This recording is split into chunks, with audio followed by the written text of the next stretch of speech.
Bonjour chers amis, une vidéo en temps réel sous l'effet de l'émotion, de la colère.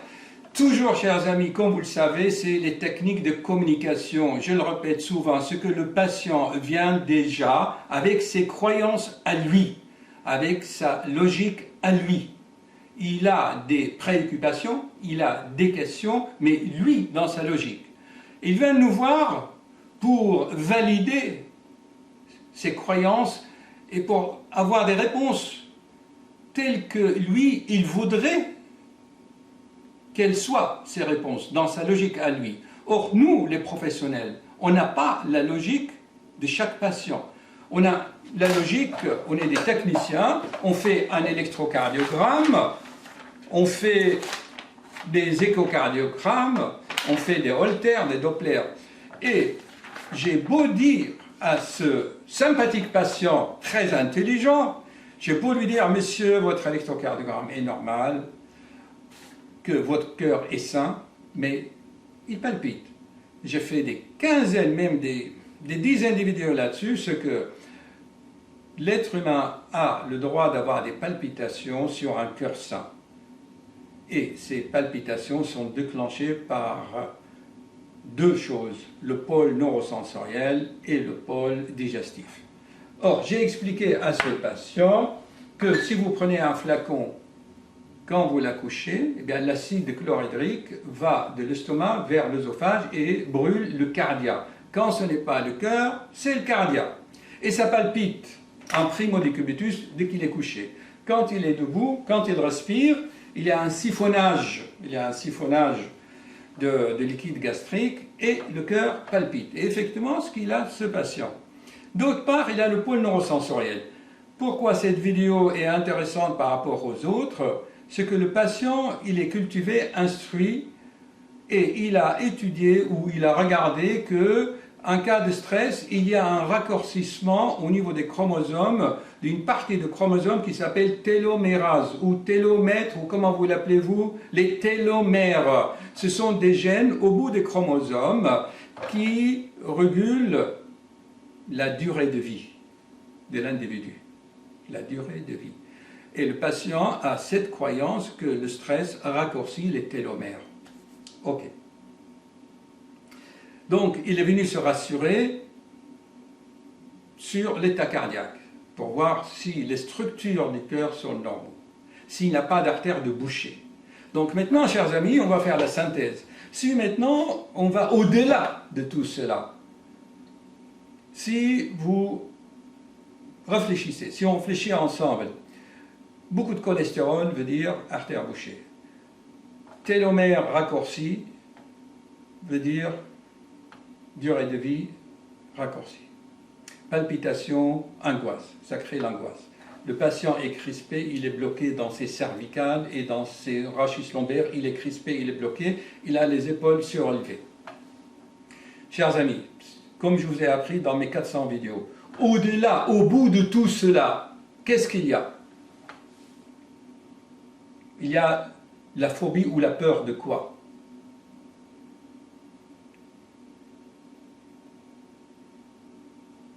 In English, if you can. Au bout du compte de tout cela, quand on a les artères bouchées, quand on a les télomères raccourcis, quand on a les palpitations, quand on est bloqué, au bout de cela, on a quoi?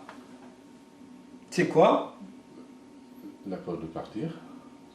La peur de partir, de quitter ce monde, partir. Pour vous, c'est quoi? Appelons un chat un chat. Non, mais c'est de ne pas avoir réalisé ce que l'on souhaitait. Voilà, c'est la peur de quitter ce monde, la peur de mourir. C'est la mort. J'ai fait beaucoup de vidéos sur la mort. Parce que je vais mourir, inévitable, mais combien de temps il me reste à vivre pour réaliser ce que je n'ai pas réalisé pour mes enfants, pour ma femme, etc. Donc, vous voyez, chers amis, que tout cela, c'est des questions existentielles, parce que l'être humain, il débarque dans ce monde, il ne sait pas d'où il vient, il ne sait pas à quelle sauce il sera à manger, qu'il partira, il vit, il n'a pas accompli, il veut accomplir, et tout tourne autour de ces questions existentielles, la mort. Alors, au-delà de tout cela, c'est quoi? C'est la peur de mourir, d'accord? Comment on peut résoudre ce problème? on va avancer dans l'âge, plus la mort se rapproche. On sait que l'être humain va mourir un jour.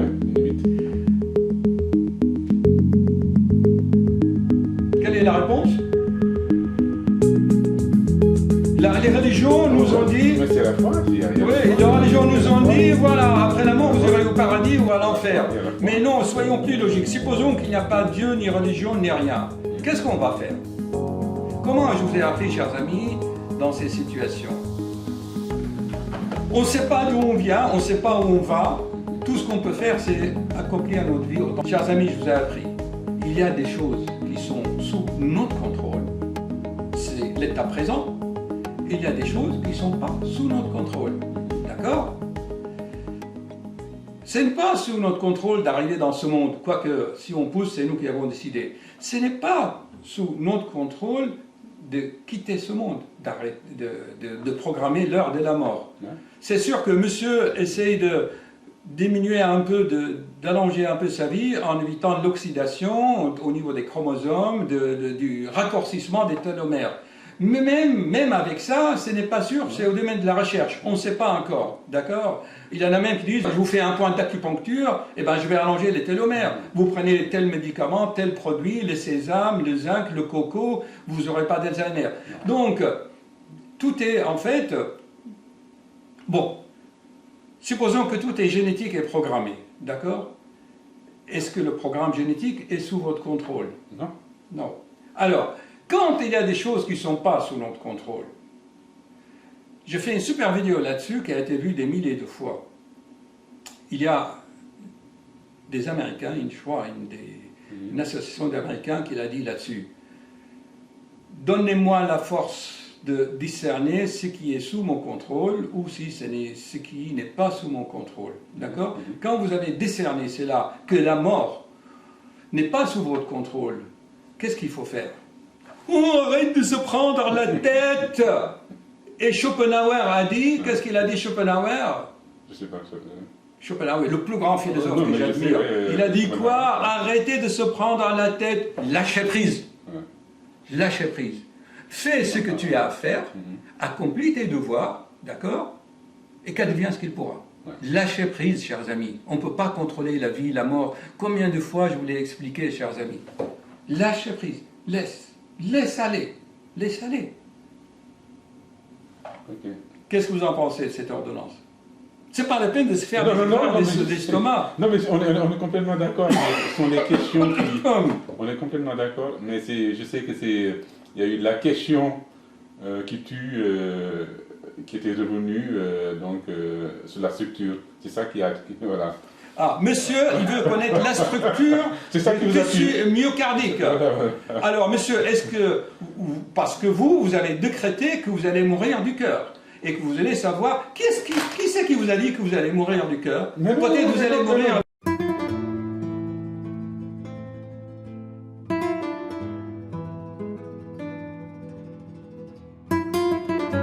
mi-virus inconnu qui vous tue sur l'instant, ou demain... Un accident.